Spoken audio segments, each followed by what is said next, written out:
ஒவ்வொரு நற்காரியத்திற்கும் 1000 மாதங்கள் அதைவிட சிறந்ததற்கான கூலியை அல்லாஹ் வழங்க இருப்பதாக வாக்குறுதி வழங்குகிறான். இன்றைய இரவில் நம்முடைய அமல்களை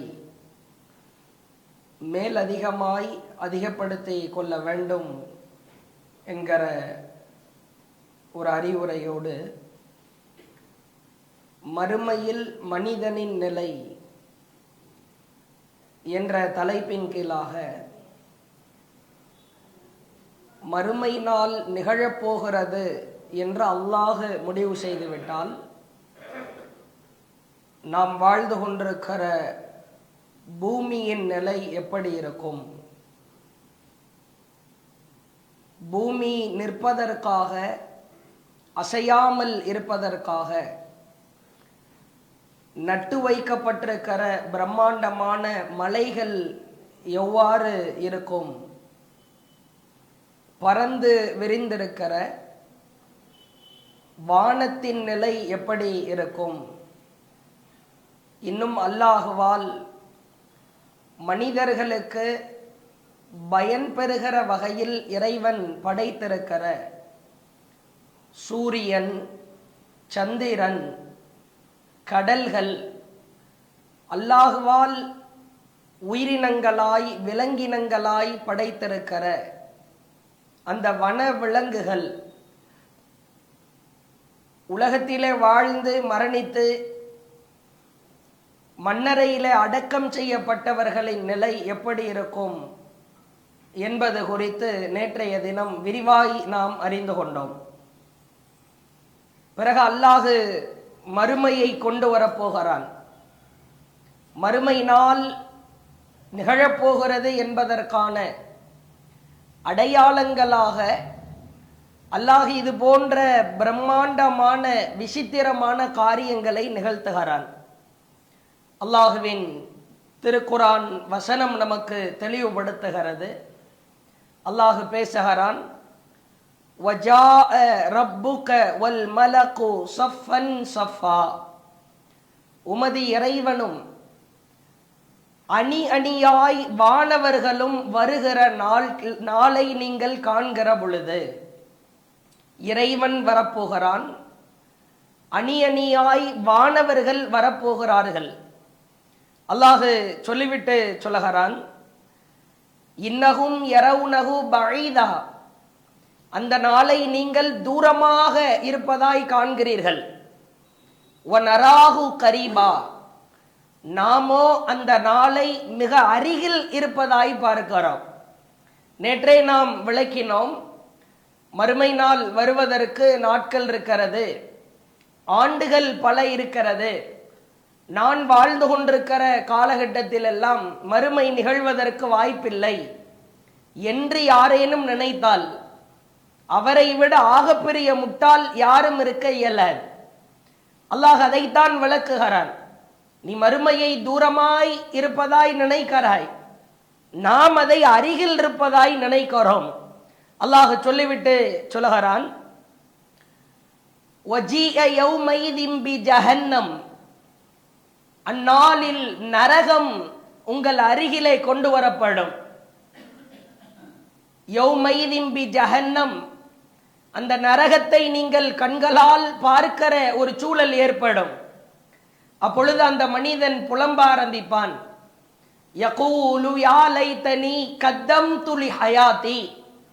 ஐயோ, அனைத்துமே வந்து விட்டதே, என் கண்களுக்கு முன்னால் காண்கிறேனே, நான் நன்மையை முற்படுத்தி இருக்கக்கூடாதா? உலகத்திலே தொழுதிருக்க கூடாதா? தர்மம் செய்திருக்க கூடாதா என்று மனிதன் புலம்ப ஆரம்பிப்பான் என்று அல்லாஹ் தெளிவுபடுத்துகிறார். யகூலு யா லைதனி கத்தம்து லி ஹயாத் ஃபயௌமைதில் லா யுஅذிபு அஸாபஹு அஹத். அன்றைய தினத்தில், அன்றைய நாளில் அவன் வேதனை செய்வது போன்று யாராலும் வேதனை செய்ய இயலாது.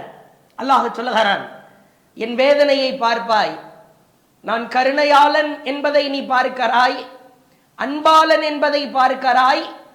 ஆனால் அன்றைய நாள் வந்துவிட்டால் அவனை போன்று யாராலும் வேதனை செய்ய முடியாது. அடுத்த வார்த்தையில் அல்லாஹ் சொல்கிறான், வலா யூசிகு வசாகஹு அஹத். அவனை போன்று வேதனையை கொடுத்து யாராலும் இருக்க கட்ட முடியாது. கட்டுவான் ஒரு கட்டு இருக்கிறது உனக்கு, அவனுக்கு நிகராக, அவன் கொடுக்கிற வேதனைக்கு நிகராக யாராலும் இருக்க கட்ட முடியாது என்று அல்லாஹ் ஆழமாய் மனிதர்களுக்கு உபதேசம் செய்கிறான். அதே போன்று அல்லாஹ் ரப்புல் ஆலமீன் திருக்குரானிலே பேசுகிறான். இப்பொழுது மறுமை நிகழப் போகிறது. அல்லாஹ் செய்கிற காரியம், ஃபைதா நுஃபிக ஃபிஸ்ஸூர் நஃப்கத்துன் வாஹிதா, 69வது அத்தியாயம் 13வது வசனத்திலிருந்து அல்லாஹ் சொல்லுகிறான், ஒரு தடவை சூர் ஒன்று ஊதப்பட்டு, வஹ்மிலத்தில் அர்து வல் ஜிபால் ஃபதுக்கதா தக்கத்தன் வாஹிதா, பூமியும் மலைகளும் ஒரே அடியாய் பெயர்க்கப்பட்டு தூள் தூளாக்கப்படுகிற பொழுது உலக அழிவு நாள் நடைபெறப் போகிறது என்பதை நீ உணர்ந்து கொள்வாய். சொல்லிவிட்டு அல்லாஹ் சொல்லுகிறான், இப்பொழுது அந்த நாள் நடக்க போகிறது. உலகத்தில் நீ வாழ்ந்து கொண்டிருக்கிற சூழலை அல்லாஹ் உடைத்து காட்டிவிட்டான். இப்பொழுது சூர் ஊதப் போகிறான். தான் நிர்ணயித்து வைத்திருக்கிற அந்த வானவரை அல்லாஹ் கட்டளையிட போகிறான். அந்த வானவர் சூர் ஊதப் போகிறார். அந்த சூர் ஊதப்படுமானால் வானமும் பூமியும் அப்படியே பெயர்க்கப்பட்டு வெடித்து சிதறும். அப்பொழுதே நீ உணர்ந்து கொள்வாய், மறுமை நடக்க போகிறது, உலகம் அழிய போகிறது என்பதை உணர்ந்து கொள்வாய். அடுத்து அல்லாஹ் சொல்லுகிறான், 69வது அத்தியாயம் 16வது வசனத்திலே சொல்லுகிறான், வன் ஷக்கத்தி ஸமா, அந்த வானம் ஃபஹிய யௌமைதி வாஹியா, அப்படியே சூரூதப்படுகிற பொழுது பிளந்து பலவீனமாகிவிடும். வானத்தை அல்லாஹ் பலவீனப்படுத்துகிறான். பிறகு அடுத்த வசனத்தில் அல்லாஹ் சொல்லுகிறான், வல் மலக்கு அலா அர்ஜாயிஹா, ஓரங்களிலே இருக்கிற வானவர்கள், வயஹ்மிலு அரிஷ ரப்பிக், உமது இறைவனின் அரிசை சுமக்க ஆரம்பிக்கிறார்கள். ஃபௌகஹும் யௌமைதின் ஸமானியா, அந்த அரிசை சுமப்பதற்காக 8 வானவர்களை அல்லாஹ் நிர்ணயித்து வைத்திருக்கிறான். அப்படியே நம் கண்களுக்கு முன்னால் அனைத்தும் நடக்க போகிற இந்த 8 வானவர்கள் அரிசை சுமந்தவர்களாய் வரப்போகிறார்கள். அல்லாஹுவின் தூதர் சொன்னார்கள், அந்த ஒவ்வொரு வானவர்களும் எவ்வளவு பிரம்மாண்டமாய் இருப்பார்கள் என்றால், அரிசை சுமக்கிற ஒவ்வொரு வானவர்களும் அவர்களின் காது பகுதியிலிருந்து தோல் புஜம் பகுதி வரைக்கும் 700 ஆண்டுகள் பயணம் செய்தால், 700 ஆண்டுகள் பயணம் செய்தால் எவ்வளவு நீண்ட நெடிய தூரம் பயணிக்க முடியுமோ அந்த ஒரு வானவரின் தோல் புஜம், அந்த காதுகளுக்கும் தோல் புஜத்திற்கும் இடையேயான இடைவெளி என்பது அவ்வளவு நீண்ட நெடியதாயிருக்கும். நன்றாய் கவனித்து பாருங்கள், இவ்வளவு பெரிய ஒரு படைப்பு, பிரம்மாண்டமான இறைவனால் உருவாக்கப்பட்டிருக்கிற ஒரு வானவர் மிக பிரம்மாண்டமாய் அரிசை சுமந்து வருவதற்காக நம் கண்களுக்கு முன்னால் காத்து கொண்டிருக்கிற ஒரு நாள். அல்லாஹ் அடுத்து சொல்லுகிறான், 69வது அத்தியாயம் 18வது வசனம், யௌமைதின் துஅரதூன், அந்நாளில் நீங்கள் லா தக்ஃபா மின்கும் காஃபியா, உங்களுடைய எந்த ரகசியமும் மறைக்கப்பட. நீ ரகசியம் என்று எதை நினைத்தாயா, பரம ரகசியம் என்று எதை எண்ணிக்கொண்டாயா, யாருக்கும் தெரியாது, எனக்கு மட்டுமே தெரிந்ததுதான். நான் 4 சுவற்றுக்குள்ளாக இருந்துதான் இதை செய்தேன். என் மொபைல் செல்போனுக்குள்ளாக இதை வைத்து செய்தேன். கடலின் ஆழத்திற்கு சென்று இதை செய்தேன். இரவு நேரத்திலே அனைவரும் உறங்கிவிட்டதற்கு பிறகு மிகப்பெரிய ஒரு விமானத்திலே பயணித்து இதை தனியாய் செய்தேன் என்று நீ என்ன ரகசியம் வேண்டுமானாலும் இருக்கலாம். அந்நாளில் அத்துணை ரகசியங்களும் வெளிப்படுத்தப்படும் என்று அல்லாஹ் தெளிவுபடுத்துகிறான். இப்பொழுது சூர் ஊதப்பட போகிற அல்லாஹுவின் தூதர் சொல்லுகிற செய்தியை பார்க்கலாம். சூர் ஊதுவதற்காக ஒரு வானவரை அல்லாஹ் நிர்ணயித்து வைத்திருக்கிறார். அல்லாஹுவின் தூதர் ஒரு நாள் சபையில அமர்ந்திருக்கிறார்கள். திருமதி என்கிற நபிமொழி தொகுப்பிலே பதிவு செய்யப்பட்ட செய்தி. நடுநடுங்கியவாறு அமர்ந்து கொண்டிருக்கிறார்கள். நீங்கள் நன்றாய் கவனிக்க வேண்டும். நபிகளார் அல்லாஹுவின் தூதர் நடுங்குகிறார்கள், அஞ்சுகிறார்கள் என்று சொன்னால் அந்த நேரத்தின் கடுமை சாதாரணமாய் இருக்காது. அல்லாஹுவின் தூதர் அவர்கள் நடுங்கியவாறு அமர்ந்து கொண்டிருக்கிற பொழுது ஒரு செய்தியை சொல்ல ஆரம்பிக்கிறார்கள். கைஃப அன்அம் வஸாஹிபுல் கர்ன் கதியில் தகமல் கர்ன். சூரை ஒரு வானவர் தன் வாய் கருகிலே வைத்துக் கொண்டு இதை நான் எப்போது ஊதுவேன் எப்போது ஊதுவேன் என்று காத்துக் கொண்டிருக்கிறார். வஸ்தமஅல் இதன் மதா யுமரு பின் நஃபஹ் ஃபயன்ஃபுஹ். அவருக்கான கட்டளை வந்ததற்கு பிறகு, அவருக்கான ஆர்டர் பிறப்பிக்கப்பட்டதற்கு பிறகு அந்த சூரை அவர் ஊதுவதற்காக தன் வாய்க்கருகிலே கொண்டு சென்று ஊத ஆரம்பிப்பார். சொல்லிவிட்டு அல்லாஹுவின் தூதர் சொல்கிறார்கள், இப்படியெல்லாம் ஒரு நாள் ஒரு நேரம் நடக்கும் என்று இருக்கிற பொழுது நாம் எப்படி மகிழ்ச்சியாய் வாழ முடியும்? நாம் எப்படி நிம்மதியாய் இருக்க முடியும்? அந்த நாளின் கொடூரம், அந்த நாளின் வேதனை சாதாரணமானதா? அந்த நாள் மிக கடுமையானது. நபிகளார் இந்த செய்தியை சொன்னார்கள். பிறகு அன்ன ذلك ثقل على اصحاب النبي صلى الله عليه وسلم. இந்த செய்தியை நாம் கேட்கிறோம். ஓரளவு இந்த செய்தியின் விபரீதம் புரிகிறது. ஆஹா, ஒரு நாள் அது பயங்கரமான நாளாக இருக்க போகிறது என்று நபிகளார் இந்த செய்தியை சொன்ன மாத்திரத்தில் குழுமி இருந்த தோழர்களுக்கெல்லாம் அது பயங்கரமான சிரமமாய் கடினமாய் மாறிவிட்டது. உடனே தோழர்கள், நபி தோழர்கள் அல்லாஹுவின் தூதரிடத்திலே கேட்கிறார்கள், யா ரசூலல்லாஹ், இது எங்கள் உள்ளங்களை எல்லாம் கனக்க செய்து விட்டது, பயங்கரமான பாதிப்பை ஏற்படுத்தி விட்டது. அந்த நாள் சூரூதப்படுகிற பொழுது என்ன நடக்கும் என்பதை நாங்கள் நினைக்கிற பொழுதே எங்கள் உள்ளங்கள் எல்லாம் நொறுங்க பார்க்கிறது. இப்படி எல்லாம் சொன்ன மாத்திரத்தில் அல்லாஹுவின் தூதர் சொன்னார்கள், ஃபகூல் ஹஸ்புனல்லாஹு வ நிஅமல் வக்கீல். அல்லாஹ் பொறுப்பேற்பதால் எங்களுக்கு போதுமானவன் என்று நீங்கள் சொல்லிக்கொண்டே இருங்கள். நிஅமல் வக்கீல், அவன்தான் சிறந்த பொறுப்பாளன். ஹஸ்புனல்லாஹ், அல்லாஹ் எங்களுக்கு போதுமானவன். வ அலல்லாஹி தவக்கல்னா, அல்லாஹ்வின் மீதே நாம் தவக்கல் வைப்போம், அல்லாஹ்வையே சார்ந்திருப்போம். அந்த நாள் அல்லாஹ்வை சார்ந்திருக்காதவர்களுக்கு கடுமையாயிருக்கும். அல்லாஹ்வை எதிர்த்தவர்களுக்கு, அல்லாஹ்வின் கட்டளைகளுக்கு கீழ்ப்படியாதவர்களுக்கு சிரமமாயிருக்கும். ஹஸ்புனல்லாஹ் வ நிஅமல் வக்கீல், அலல்லாஹி தவக்கல்னா, நாம் அல்லாஹ்வை சார்ந்திருக்கிற பொழுது நமக்கு அச்சப்பட தேவையில்லை என்று அல்லாஹ்வின் தூதர் சொன்ன செய்தியை பார்க்கிறோம். ஆழமாய் சிந்தித்து பார்க்க வேண்டும். வாய்களுக்கு அருகிலே வைத்துக் கொண்டு இறைவனின் கட்டளை எப்போது வரும் என்று காத்து கொண்டிருக்கிறார். நிச்சயமாக அந்த நாள் வரத்தான் போகிறது, சூர் ஊதத்தான் போகிறார் என்பது உறுதி.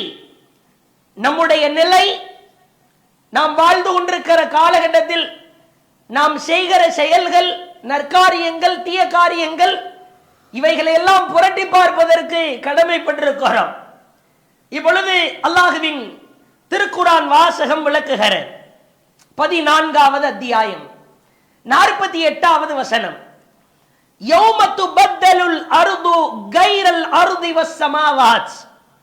அந்நாள் வந்துவிட்டால், மறுமை வந்துவிட்டது, சூர் ஊதப்பட்டது. இப்பொழுது இந்த பூமி அல்லாத, நாம் வாழ்ந்து கொண்டிருக்கிற வானம் அல்லாத வேறு பூமியையும் வேறு வானத்தையும் அல்லாஹ் மாற்றுவான். அல்லாஹுவின் வாசகம் சொல்லப்படுகிறது. அந்நாளில் இந்த பூமி வேறு பூமியாகவும் வானங்கள் வேறு வானங்களாகவும் மாற்றப்படும். சில இடங்களில் வானங்கள் இல்லை என்பது தெளிவுபடுத்தப்படுகிறது. சொல்லிவிட்டு அல்லாஹ் சொல்கிறான், வபரஸூ லில்லாஹில் வாஹிதில் கஹார், அடக்கி ஆளுகிற அந்த ஏக இறைவன் அல்லாஹுவின் முன்னிலையில் அனைவரும் வெளிப்பட்டு நிற்பார்கள், அனைவரும் ஆஜராகி நிற்பார்கள். இந்த பூமி அல்ல, வேறொரு பூமியிலே அனைவரும் நிற்பார்கள். சொல்லிவிட்டு அல்லாஹ் சொல்கிறான், 14வது அத்தியாயம் 49வது வசனம் படிக்கிற பொழுதே அப்படியே உள்ளத்தை எல்லாம் நுறுக்குகிற, ஒத்தரல் முஜ்ரிமீன யௌமைதின், அப்படி சூர் ஊதப்பட்டு வேறு ஒரு பூமியாய் மாற்றப்பட்டதற்கு பிறகு அந்நாளில் ஒத்தரல் முஜ்ரிமீன், பாவிகளை, அக்கிரமக்காரர்களை, உலகத்திலே பாவம் செய்தவர்களை, முக்கர்ரினீன ஃபில் அஸ்ஃபாத், சங்கிலிகளால் பிணைக்கப்பட்ட நிலையில் நீங்கள் காண்பீர்கள். அல்லாஹ் காப்பாற்ற வேண்டும். சூர் ஊதப்பட்டு வேறு பூமியாய் மாற்றப்பட்டு அங்கே நாம் எழுகிற பொழுது சங்கிலிகளால் பிணைக்கப்பட்ட நிலையில் பாவிகள் இருப்பார்கள் என்று அல்லாஹ் சொல்லுகிறான். பிறகு சொல்லுகிறான், சராபிலுஹும் மின் கத்திரான், அவர்களின் சட்டைகளோ மரப்பிசின்களால் ஆனவை போன்று இருக்கும். அடுத்த அல்லாஹ் சொல்லுகிறான், ஒத்தகுஷா உஜூஹகுமுன் நார், அவர்களின் முகங்களை நெருப்புக்கள் சூழ்ந்திருக்கும். எழும்புகிற பொழுதே கேடுதான். பாவியாயிருந்தால், அட்டூழியம் செய்தவனாயிருந்தால், எழுப்பப்படுகிற பொழுதே அந்த அடையாளங்கள் எல்லாம் காட்டப்பட்டு கேடு நிறைந்தவனாய் எழுப்பப்படுவான். லியஜ்ஸி அல்லாஹு குல்ல நஃப்ஸின் மா கஸபத், ஒவ்வொருவருக்கும் அவர் செய்ததற்கான கூலியை அல்லாஹ் வழங்குவதே இதற்கு காரணம். சொல்லிவிட்டு அல்லாஹ் சொல்லுகிறான், இன்னல்லாஹ ஸரீஉல் ஹிசாப், அல்லாஹ் விரைவாக விசாரணை செய்பவன். பிறகு பாருங்கள், சூர் ஊதப்பட்டது, வேறு பூமியாய் மாற்றப்பட்டது. எங்கு நிற்போம்? அது ஒரு மிகப்பெரிய கிரவுண்டாயிருக்கும், வெட்ட வெளியாயிருக்கும், திடலாயிருக்கும். அல்லாஹ் சொல்லுகிறான் 79வது அத்தியாயம் 10, 11, 12 ஆகிய வசனத்தில் அல்லாஹ் சொல்லுகிறான், யகூலூன இன்னா லமர்தூதுன ஃபில் ஹாஃபிரா, உயிர்ப்பிக்கப்பட்டு மீண்டும் முந்தைய நிலைக்கு நாம் திரும்புவோமா என்று கேட்கிறார்கள். ஐதா குன்னா இதாமன் நஹிரா, மக்கி போன எலும்புகளா, போனதற்கு பிறகு திரும்ப எழுப்பப்படுவோமா என்று கேட்கிறார்கள். காலு தில்க இதன் கர்ரத்துன் ஹாசிரா, அவர்களிடத்திலே சொல்லுங்கள் நபியே, அவர்கள் நம்மிடத்திலே திரும்புகிற பொழுது அது நஷ்டமான திரும்புதலாயிருக்கும் என்று சொல்லுங்கள். அல்லாஹ் அடுத்து சொல்லுகிறான், கேட்டுக்கொள் மனிதா, எலும்பாய் ஆனதற்கு பிறகு திரும்புவோமா என்று கேட்கிறாயா? மீண்டும் உயிர் கொடுத்து எழுப்பப்படுவோமா என்று கேட்கிறாயா? 79வது அத்தியாயம் 13வது வசனம், ஃபஇன்னமா ஹிய ஸஜ்ரத்து வாஹிதா, அது ஒரே ஒரு பெரும் சப்தம் தான். பிறகு ஃபைதாஹும் பிஸ்ஸாஹிரா, அந்த சப்தத்தை நிகழ்த்தியதற்கு பிறகு உயிர் பெற்று வெட்ட வெளியிலே நீ நிற்பாய். அந்த சப்தம் நிகழ்கிற பொழுது தெரியும். கிண்டலாய், கேலியாய், நக்கலாய், அல்லாஹுவை நம்ப மறுக்கிறாய், திரும்ப வரமாட்டோம், எழுப்பப்பட மாட்டோம் என்று நினைக்கிறாய். இல்லை, நிச்சயமாய் எழுப்பப்படுவாய். ஒரு சப்தத்திலே வெட்ட வெளியிலே நிற்பாய். வெட்ட வெளிக்கு வந்து விட்டோம். இப்பொழுதுதான் மறுமையின் விசாரணைக்குள்ளாய் நாம் செல்ல போகிறோம். பிறகு பாருங்கள், அந்த வெட்ட வெளியிலே நாம் நிற்கிற நாள், டேஸ், இயர்ஸ், பல்லாண்டு காலமா எவ்வளவு? அல்லாஹ் சொல்லுகிறான் 70வது அத்தியாயம் 4வது வசனத்திலே சொல்லுகிறான், தஅருஜுல் மலாயிகத்து வர்ரூஹ் இலைஹி ஃபி யௌமின் கான மிக்தாருஹு 50 அல்ஃப ஸனா, 50,000 ஆண்டுகளின் அளவை கொண்ட ஒரு நாளில், 50,000 ஆண்டுகளின் அளவை கொண்ட ஒரு நாளில் வானவர்களும் ஜிப்ரீலும் அவனிடத்திலே ஏறி செல்வார்கள். அப்படிப்பட்ட ஒரு நாளை நீ பார்ப்பாய், தப்பிக்கவே முடியாது. ஒரு நாள் 50,000 ஆண்டுகளுக்கு நிகரான நாள் அல்லாஹ் சொல்லுகிறான். பிறகு பாருங்கள், அல்லாஹுவின் தூதர் சொல்லுகிற செய்தி சஹீஹ் புகாரியிலே 6520வது செய்தியாய் பார்க்கிறோம். மறுமை நாளில் இந்த பூமியை அல்லாஹ் எப்படி ஆக்குவான் தெரியுமா? ஒரு சமதளமாய் ஆக்குவான். அந்த சமதளத்திற்கான உதாரணம் சொல்லுகிறேன், கேளுங்கள். அடுப்பிலே மாவை கைகளிலே தட்டி ரொட்டியை போட்டால் அந்த ரொட்டி எப்படி சமதளமாய் இருக்குமோ, அதே போன்று இந்த பூமியை ரொட்டியை புரட்டுவது போன்று அல்லாஹ் புரட்டி சமதளமாக்குவான். நினைத்து பார்க்கவே முடியவில்லை. உள்ளங்கள் எல்லாம் நொறுங்குகிற வகையில் அல்லாஹுவின் தூதர் சொன்னார்கள்.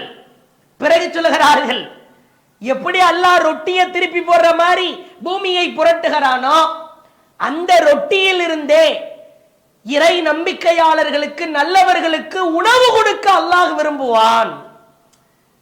என்னுடைய அடியார்கள், சாலிஹானவர்கள், நல்லவர்கள் பசியோடு இருக்கக்கூடாது, அவர்களுக்கு உணவு கொடுக்க வேண்டும் என்று சொல்லி அல்லாஹ் அந்த ரொட்டியிலிருந்தே உணவு கொடுப்பதாக அல்லாஹுவின் தூதரவர்கள் மிக தெளிவாய் விளக்குகிறார்கள். இப்ப முக்கியமான ஒரு இடத்திற்கு வந்திருக்கிறோம். சூறு ஊதப்பட்டது, வெட்டவெளியிலே மக்கள் நிற்கிறார்கள், விசாரணை ஆரம்பிக்கப்பட போகிறது. அல்லாஹ் இறங்கி வந்து கொண்டிருக்கிறான். வானவர்கள் வரப்போகிறார்கள். பதிவேடுகள் எல்லாம் விரிக்கப்பட்டு விட்டது. விசாரணை நாளிலே நிற்கிற ஒவ்வொருவரும் அவர்கள் படுகிற சிரமம், வேதனை கண்களுக்கு முன்னால் கொண்டு வந்து நிறுத்தினால் பாவங்கள் செய்வதிலிருந்து கொஞ்சம் கொஞ்சமாய் நம்மை திருத்திக் கொள்கிற ஒரு வாய்ப்பு கிடைக்கும். மறுமையின் விசாரணை அது எப்படி இருக்கும் என்பதை தொடர்ச்சியாய் காணவிருக்கிறோம். உயிர் கொடுத்து திரும்பவும் மக்கள் எழுப்பப்படுகிறார்கள். அல்லாஹ் சொல்லுகிறான், 101வது அத்தியாயம் 4வது வசனம், யௌம யகூனுன் நாஸ் கல்ஃபராஸில் மப்சூஸ். இப்பொழுது எழுப்பப்பட்டதற்கு பிறகு சிதறடிக்கப்பட்ட ஈசல்களை போன்று சிதறுண்டு கிடப்பார்களாம். எப்படிப்பட்ட உதாரணத்தை அல்லாஹ் சொல்லுகிறான் என்று பாருங்கள். மழை காலத்தில் ஈசல்கள் ஊடுருவுகிற, ஈசல்கள் பரவி நிற்கிற காலகட்டத்தை நீங்கள் பார்க்கலாம். டார்ச்சர் செய்யும், உச்சகட்ட ஆட்டத்தை போடும். வீடுகளில் இருக்கிற விளக்குகளை அணைக்க தேவையாய் இருக்கும். ஒரு இடத்திலே வெளிச்சம் இருந்தால் வந்து படாய்படுத்தும். நம் மேனியிலே, முகத்திலே, வாயிலே, கைகளிலே, கால்களிலே அவ்வளவு ஆட்டம் போடும். அதிகாலையில் அந்த ஈசல்களை பார்த்தால் இருந்த இடம் தெரியாது. அல்லது அந்த ஈசல்களை நீங்கள் வீதிகளிலே பார்க்கலாம். இறகு தனியாய், தலை தனியாய், உடல் உறுப்புகள் எல்லாம் சிதறுண்ட நிலையிலே கிடக்கும். அல்லாஹ் சொல்லுகிற உதாரணம், நீ என்னத்தை ஆட்ட போட்டாலும் சரிதான், எவ்வளவு துடியாய் துடித்தாலும் தெரிதான், அட்டூழியம் செய்த, அலிச்சாட்டியம் செய்தாலும் சிதறடிக்கப்பட்ட ஈசல்களாய் நீ மாறுவாய். அப்படிப்பட்ட ஒரு காலம் வரத்தான் போகிறது. அல்லாஹ் தெளிவுபடுத்துகிறான். சிதறடிக்கப்பட்ட ஈசல்களை போன்று மனிதர்கள் ஆவார்கள் என்று அல்லாஹ் சொல்லுகிறான். இப்பொழுது எழுப்பப்பட்டதற்கு பிறகு நல்லவர்கள் என்றும் கெட்டவர்கள் என்றும் அல்லாஹ் பிரிக்கிறான். வேதனை ஆரம்பிக்கவில்லை, மறுமையின் விசாரணை இன்னும் தொடங்கவில்லை. அப்படியே வெட்ட வெளியிலே எழுந்ததற்கு பிறகு சில அடையாளங்களின் மூலமாக இவர்கள் நல்லவர்களா அல்லது கெட்டவர்களா, இவர்கள் என்ன பாவம் செய்தார்கள் என்பதை முழுமையாய் உணர்கிற வகையில் அல்லாஹ் சிதறடிக்கப்பட்ட ஈசல்களாய் மனிதர்களை நிற்க வைக்கிறான். ஒன்றை ஆழமாய் புரிந்து கொள்ள வேண்டும். உலகத்தில் கண்ணியமாய் வாழ்ந்த நான், உலகத்திலே மான மரியாதையோடு வாழ்ந்த நான், மறுமையில் கொடான கோடி மனிதர்களுக்கு நடுவிலே எனக்கு ஒரு அடையாளம் கொடுக்கப்படும். அந்த அடையாளம் கேவலமான இழிவான அடையாளமாக இருக்கக்கூடாது என்று அல்லாஹ்விடத்திலே கையேந்தி கதற கடமைப்பட்டிருக்கிறோம். ஏனென்று சொன்னால், கெட்டவர்களின் எழுப்புதலுக்கு பிறகு ஒவ்வொரு அடையாளங்களை காண்கிற பொழுது அந்த அடையாளம் கூட வேண்டாம் ரப்பே என்று சொல்ல தோன்றுகிறது. அவ்வளவு மோசமான விகாரமான அடையாளங்கள். நல்லவர்கள், முஃமின்கள், இறை நம்பிக்கையாளர்கள், இறை நேசர்கள், அவர்களுக்கு அல்லாஹ் கொடுக்கிற அடையாளம் கண்ணியத்தின் அடையாளம். கெட்டவர்களுக்கும் பாவிக்கும் அல்லாஹ் கொடுக்கிற அடையாளமோ கேவலத்தின் அடையாளமாய் இருப்பதை பார்க்கிறோம். அதை நான் வரிசையாய் பட்டியலாய் தொகுத்து சொல்கிறேன், கேளுங்கள். அல்லாஹுவின் தூதர் மரண தருவாயிலே பிரார்த்தனை செய்தார்கள். உயிர் பிரிய போகிற இறுதி தருணம், மரணிக்க போகிற, உலகை விட்டு பிரிந்து செல்கிற இறுதிகட்ட நேரம், கையேந்த முடியாத நேரத்திலும் கையேந்தினார்கள். அல்லாஹும்ம இறைவா, அல்லாஹும்ம இறைவா, ஃபிர் ரஃபீக்கில் அலா, உயர்ந்த நல்ல தோழர்களோடு என்னை சேர்த்துவை இறைவா. நபிகளார் கேட்ட பிரார்த்தனை. யா அல்லாஹ், என்னை உயர்ந்த தோழர்களோடு நல்லவர்களோடு சேர்த்துவை இறைவா. மறுமையிலே நாம் எழுப்பப்படுகிற பொழுது கெட்டவர்களோடு அடையாளங்களோடு, அந்த அடையாளங்கள் நிரம்ப நாம் இருந்துவிடக் கூடாது.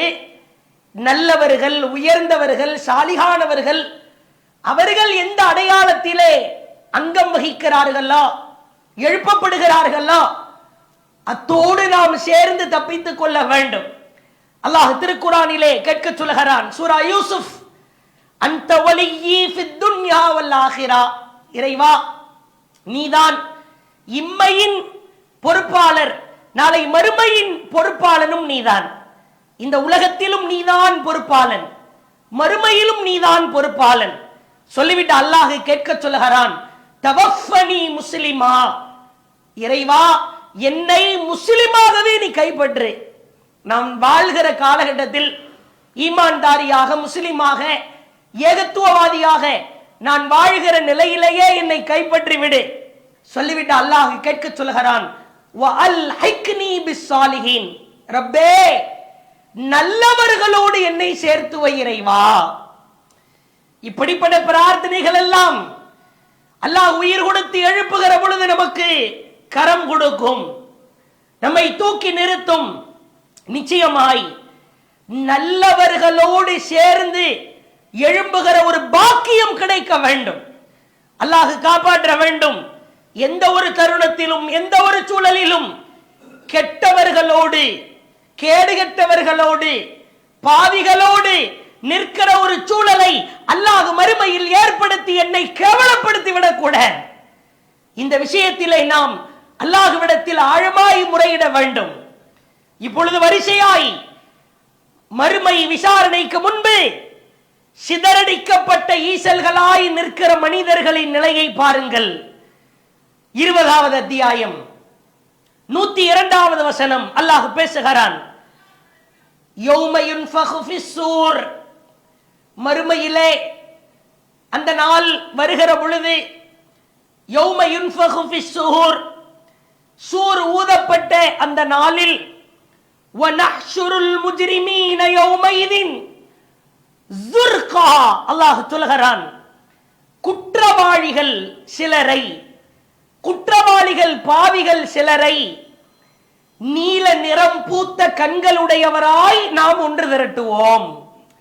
நாம் பார்க்கிற, தொடர்ச்சியாய் பார்க்கவிருக்கிற இந்த அடையாளங்கள் மறுமை விசாரணைக்கு முன்பாகவே, விசாரணை நடைபெறவில்லை, அல்லாஹ் இன்னும் கொஸ்டின் கேட்கவே ஆரம்பிக்கல, எழுந்திருச்சு நின்ன உடனேயே பாவிகள் யார், நல்லவர்கள் யார், குற்றவாளிகள் யார், சாலிஹானவர்கள் யார் என்பதை அவர்களின் அடையாளங்களின் மூலமாகவே கண்டுபிடித்துக் கொள்ளலாம். யாரும் டெஃபினிஷன்லாம் பண்ண வேண்டிய அவசியம் இல்லை. எனக்கு ஏன் இந்த அடையாளம் கிடைத்திருக்கிறது தெரியுமா, நான் உலகத்திலே என்ன பாவம் செய்தேன் தெரியுமா, யாரு விளக்க வேண்டிய அவசியமே இருக்க. 20வது அத்தியாயம் 102வது வசனத்தில் அல்லாஹ் சொல்லுகிறான், வனஹ்ஷுருல் முஜ்ரிமீன யௌமைதின் ஸுர்கா, பாவிகளை குற்றவாளிகளை அந்நாளில் நீல நிறம் பூத்த கண்களுடையவர்களாய் நீங்கள் காண்பீர்கள். ப்ளூ கலர் ஐஸ்ல கண்ணில் நிப்பாங்க. நினைத்து பாருங்கள், கண்களை நாம் சில வீடியோக்களில் பார்த்திருக்கலாம், சில எடிட்டிங்களில் பார்த்திருக்கலாம்.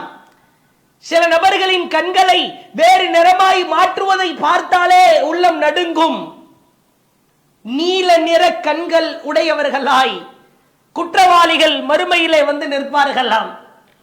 அப்பொழுது அந்த குற்றவாளிகள் அவர்களோடு இருக்கிறவர்கள் பேசிக் கொள்வார்களாம். அவர்கள் பேசுகிற பேச்சை பாருங்கள். யதகாஃபதுன பைனஹும் இல்லபிஸ்தும் இல்லா அஷ்ரா, ரொம்ப ரகசியமா, அல்லாஹ்வுக்கெல்லாம் கேட்காது, வேற யாரு காதலையும் விழாது அப்படின்னு சொல்லிட்டு ரொம்ப சைலண்டா பேசுவாங்களாம். இல்லபிஸ்தும் இல்லா அஷ்ரா, இந்த உலகத்தில் ஒரு 10 நாள் நம்ம தங்கியிருப்போமா, எப்படிப்பட்ட பேச்சுன்னு பாருங்க. வாழ்ந்தது 60 வருட காலம், 70 வருட காலம், 80 வருட காலம், 100 வருட காலம். அங்கு குழுமி இருக்கிற கூட்டத்தை பார்த்த மாத்திரத்தில் உலகத்தில் ஒரு 10 days, ஒரு 10 நாள் தங்கியிருப்போமா?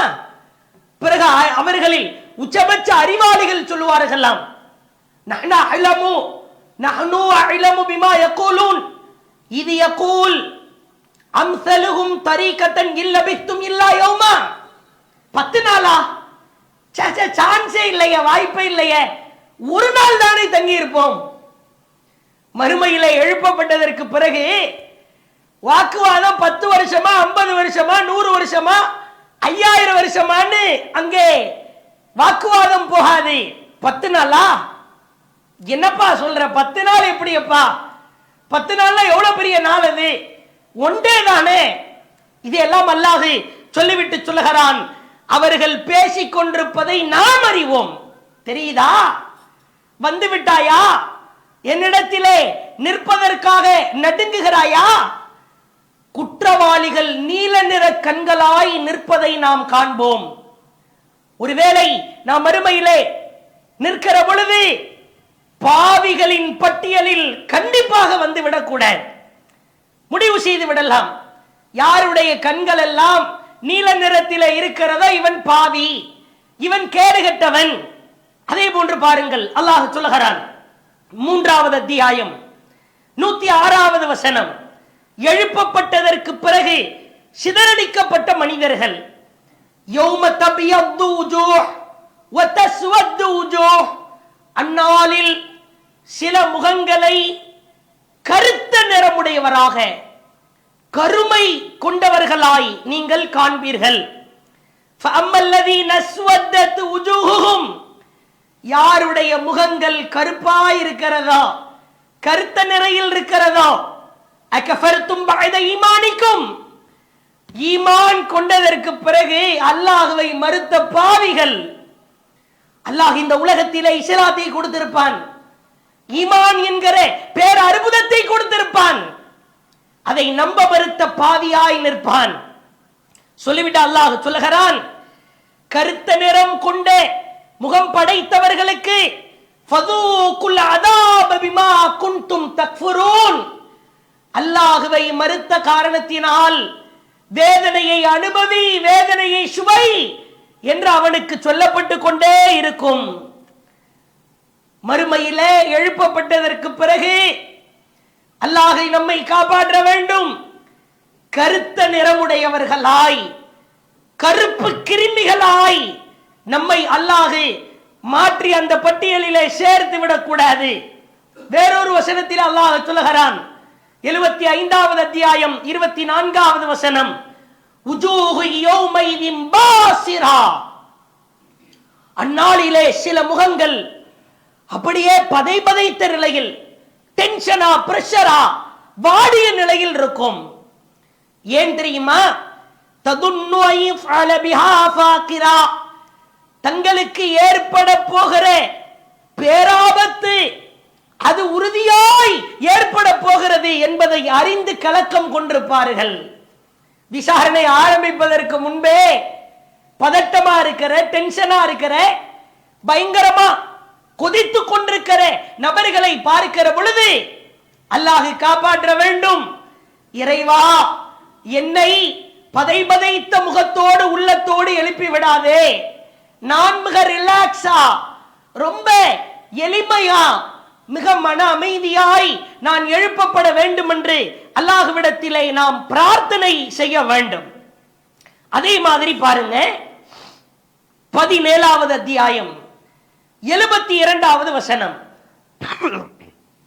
அல்லாஹ் சொல்லுகிறான், வமன் கான ஃபீ ஹாதிஹி, அடுத்த அடையாளம் இந்த உலகத்தில் அம்மா, யார் சிந்திக்காத, யோசிக்காத, அல்லாஹ்வை பற்றியான எண்ணங்களின் பால் கவனம் செலுத்தாத சிந்தனை குருடர்களாய் இருந்தார்களோ, ஃபஹுவ ஃபில் ஆகிரத்தி அம்மா, அவர்களை மறுமையில் உண்மையிலேயே குருடர்களாய் எழுப்புவோம்.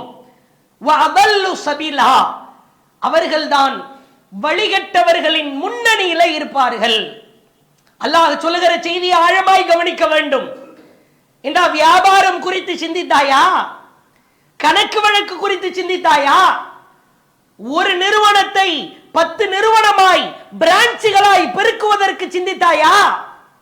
படிப்பிற்காக சிந்தித்தாய், பணம் சம்பாதிக்க சிந்தித்தாய், உலகை அனுபவிக்க சிந்தித்தாய்.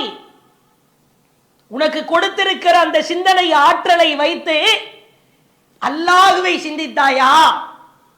ஒரு நாளை சந்திக்க வேண்டியது இருக்கும் என்று சிந்தித்தாயா? நீ சிந்திக்கவில்லை. உன்னை நாம் குருடராய் எழுப்புவோம் என்று அங்கே பல குருடர்களை பார்க்கலாம். இந்த வசனத்தை அல்லாஹ் மேலும் விளக்குகிறான் பாருங்கள். 20வது அத்தியாயம் 124வது வசனம். அடையாளம், கேவலமான அடையாளம், கேடுகட்ட அடையாளம். என்னுடைய உபதேசத்தை உலகத்தில் யார் புறக்கணித்தாரோ, அதை யார் ஏற்க மறுத்தாரோ,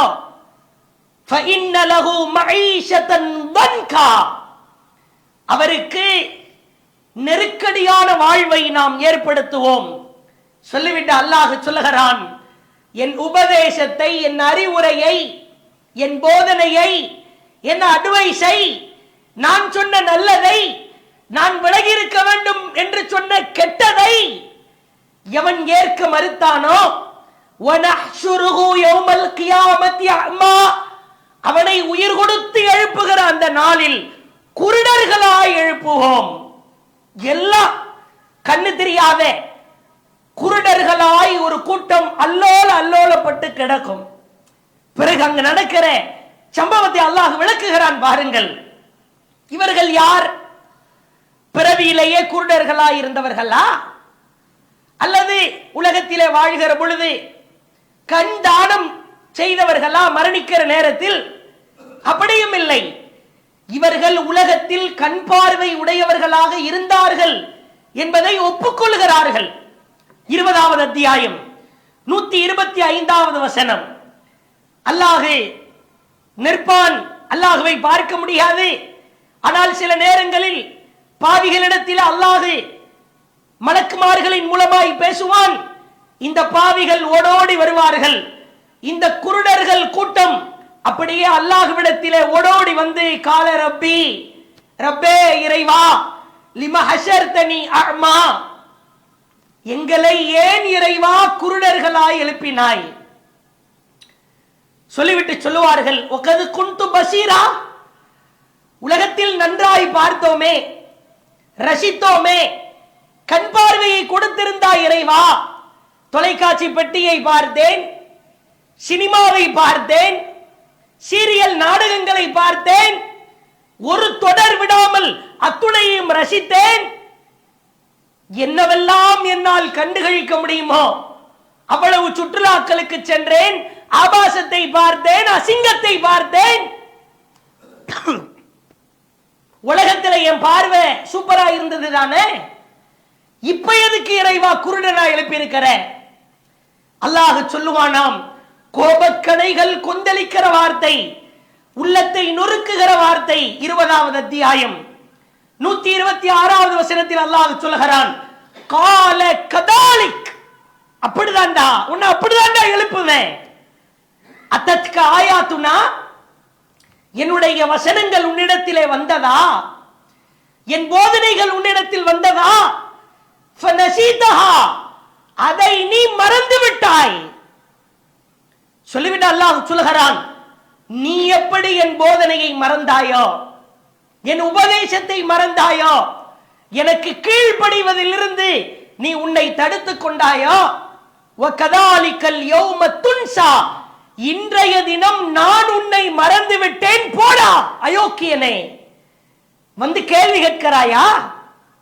உலகத்துல பார்வை கொடுத்த, ஏண்டா கொடுத்த? அந்த பார்வையை வைத்து சிந்தித்தாயா? பார்க்க கூடாதவற்றை எல்லாம் பார்த்தாய். எதை பார் என்றேனோ, எதை பார்த்து படிப்பினை பெறு என்றேனோ அதை நீ பார்க்கவில்லை, அதை நீ பார்த்தும் படிப்பினை பெறவில்லை. சொல்லிவிட்டு அல்லாஹ் கோபக்கணைகளால் கொந்தளிக்கிற வார்த்தையை பாருங்கள். வகதாலிக நஜ்ஸி மன் அஸ்ரஃப் வலம் யுமினு பிஆயாத்தி ரப்பிஹி, எவன் உலகத்திலே வரம்பு மீறி தன் இறைவனின் வசனங்களை நம்பாமல் இருக்கிறானோ, வல அதாபுல் ஆகிரா, மறுமையில் இப்படித்தான் வேதனையை கொடுப்போம். அஷத்து அபுகா, அந்த தண்டனை மிக கடுமையானது, நிலையானது. குருடர்கள் கூட்டத்தில் அல்லாஹ் நம்மை சேர்த்து விடக்கூடாது. சற்று யோசித்து பாருங்கள். நம்மை அறியாமல் உள்ளமெல்லாம் குமுறுகிறது. முஸ்லிம்களில் எத்தனை பேர் குர்ஆனின் போதனைக்கு கட்டுப்பட்டு நடக்கிறார்களா? முஸ்லிம்களாக இருந்து கொண்டு அல்லாஹ்வை நம்புகிறோம் என்று சொல்லிக்கொண்டு குர்ஆன் வசனத்தை அலட்சியப்படுத்துகிற இஸ்லாமியர்கள் எத்தனை பேர்? திருமணத்திலே குர்ஆன் வசனத்தை மதிப்பதில்லை, வியாபாரத்திலே குர்ஆன் வசனத்தை மதித்து நடப்பதில்லை. கொடுக்கல் வாங்கல், பேச்சு, நடவடிக்கை, ஒழுக்கம், இப்படி நம் வாழ்க்கையில் எத்துணை காரியங்கள் இருக்கிறது. குர்ஆன் வசனத்தை மறந்து வாழ்ந்தால் சுப்ஹானல்லாஹ், அல்லாஹ் நம்மை காப்பாற்ற வேண்டும், ஐவேளை தொழுகையை நிறைவேற்ற வேண்டும் என்கிறான் இறைவன். குர்ஆன் வசனத்தில் இருக்கிறது, அகீமுஸ்ஸலா, அகீமுஸ்ஸலா, தொழுகையை நிலைநிறுத்து, தொழுகையை நிலைநிறுத்து. வஅபுது ரப்பக ஹத்தா யஅதியகல் யகீன், மரணம் வருகிற வரைக்கும் தொழுகையை விட்டுவிடாதே இருக்கிறது. மறந்து வாழ்பவர்கள் எத்தனை பேர்? சரியான முறையில் வியாபாரத்தை பெருக்குவதற்காக சரியான நேரத்திலே கடையை திறக்க செல்கிறான், நீண்ட நெடிய நேரம் கடையை அடைத்து விட்டு வருகிறான், ஃபஜ்ர் தொழுகையை புறக்கணிக்கிறான். இன்ன குர்ஆனல் ஃபஜ்ரி கான மஷ்ஹூதா, ஃபஜ்ர் தொழுகையிலே ஓதப்படுகிற குர்ஆன் மலக்குமார்கள் சாட்சி சொல்லத்தக்க வகையில் இருக்கிறது. குர்ஆனில் அல்லாஹ் சொல்கிறான், ஃபஜ்ர் தொழுகிறாயா, அஷர் தொழுகையை நிறைவேற்றுகிறாயா, இஷா தொழுகையை நிறைவேற்றுகிறாயா? குர்ஆனிலே சொல்லப்பட்டிருக்கிற உபதேசங்கள் புறக்கணிக்கப்படுமானால் நாளை மறுமையில் அல்லாஹ் குருடர்களாய் எழுப்புவான். சமீபத்திலே கூட வரதட்சணையிலே மூழ்கி திளைத்த, வரதட்சணையையே கண்டிக்காத ஒரு ஜமாத்தை சார்ந்த ஒரு பெரும் அறிஞர் ஒரு வீடியோவை வெளியிடுகிறார். இப்படி ஒரு அவலத்தை பார்த்தேன், ஒரு அவமானத்தை நான் அனுபவித்தேன். எனக்கு தெரிந்த ஒரு நண்பர், அவர் பள்ளிவாசலில் வேலை பார்க்கிற ஒருவராயிருக்கிறார். அவர் மகளுக்கு இவ்வளவு பவுன் நகை வேண்டும், இவ்வளவு பணம் வேண்டும் என்று கேட்ட காரணத்தினால் மிகப்பெரிய அளவில் அவர்களின் குடும்பம் கேவலத்தை சந்தித்தது. ஒரு மார்க்க அறிஞர் உரை நிகழ்த்துகிறார். சற்று யோசித்து பாருங்கள். இன்றைக்கும் பெண்களிடத்தில் கைமடக்கு, அந்த பெண் கொடுமை வாங்குகிற அவலம் கிராமப்புறங்களில் தலைவிரித்தாடுகிறது. தீனிக்கலாக வாங்குகிறான், பயன்படுத்துகிற பொருட்களாய் வாங்குகிறான், காரு பைக் என்கிற பெயரால் வாங்குகிறான். சமீபத்திலே கேரளாவில் மருத்துவம் படித்த ஒரு பெண்ணிடத்திலே இவ்வளவு ஏக்கர் நகை வேண்டும், BMW கார் வேண்டும், இவ்வளவு ஏக்கர் நிலம் வேண்டும், இவ்வளவு பவுன் நகை வேண்டும். அந்த பெண் தூக்கிலே தொங்கி செத்து விட்டால். சற்று யோசித்து பாருங்கள். அல்லாஹ் குர்ஆனிலே சொல்லுகிறான், பெண்களுக்கு அள்ளி அள்ளி கொடு. மனிதா, ஒரு குவியலையே கொடுத்தாலும் உங்களுக்கு மத்தியில் ஏதாவது மனக்கசப்பு ஏற்பட்டால் திரும்ப வாங்காதே. குர்ஆனில் சொல்லப்பட்டிருக்கிற உபதேசம். இது போன்ற எத்துணை நூற்றுக்கணக்கான ஆயிரக்கணக்கான வாழ்வியல் உபதேசத்தை நாம் புறக்கணித்தால் குருடர்களாய் மறுமையில் எழுப்பப்படுகிற அவல நிலைக்கு தள்ளப்படுவோம். சிதறடிக்கப்படுகிற ஈசல்கள் மனிதர்கள் நிற்பார்கள். அத்தோடு சேர்ந்து முஃமின்கள், இறை நம்பிக்கையாளர்கள், சாலிஹானவர்கள் அந்த மறுமையிலே எழுப்பப்பட்டு நிற்பார்கள். இன்ஷா அல்லாஹ் விசாரணை நடைபெறுவதற்கு முன்பு இந்த அடையாளங்களின் மூலமாக அல்லாஹ் ஒரு விஷயத்தை ஒட்டுமொத்த மனித குலத்திற்கும் சொல்ல வருகிறான். அது என்ன விஷயம் என்பது குறித்து இன்ஷா அல்லாஹ் நாளைய தினம் நாம் தொடர்ச்சியாய் அறிந்து கொள்வோம். ரசூல் ஸல்லல்லாஹு அலைஹி வஸல்லம் அவங்க நல்லவர்களோடு என்னை சேர்த்து வை இறைவான்னு துவா செஞ்சிருக்கிறாங்க. தினம் துவா செஞ்சிருக்கிறாங்க. அதே மாதிரி அல்லாஹை பிரார்த்தனை செய்ய சொல்லுகிறான். ரெண்டு அற்புதமான வாசகம். தவஃபனி முஸ்லிமா, இறைவா என்னை முஸ்லிமாக கைப்பற்று. வஅல்ஹிக்னி பிஸ்ஸாலிஹீன். ரமலான் மாதத்தில் இது போன்ற துவாக்களை எல்லாம் அதிகம் அதிகம் கேட்க வேண்டும். என்னை முஸ்லிமாக கைப்பற்றி இறைவா, வஅல்ஹிக்னி பிஸ்ஸாலிஹீன், நல்லவர்களோடு என்னை சேர்த்து வை இறைவா. இது போன்ற பிரார்த்தனைகளை அதிகம் அதிகம் செய்வதற்கு அல்லாஹ் அருள் புரிவானாக. வாஹிரு தஅவானா அல்ஹம்துலில்லாஹி ரப்பில் ஆலமீன். அஸ்ஸலாமு அலைக்கும் வரஹ்மத்துல்லாஹி வபரகாத்துஹு. சுப்ஹானக்கல்லாஹும்ம வ பிஹம்திக அஷ்ஹது அன் லா இலாஹ இல்லா அன்த அஸ்தக்ஃபிருக வ அத்தூபு இலைக். ஆமாம்.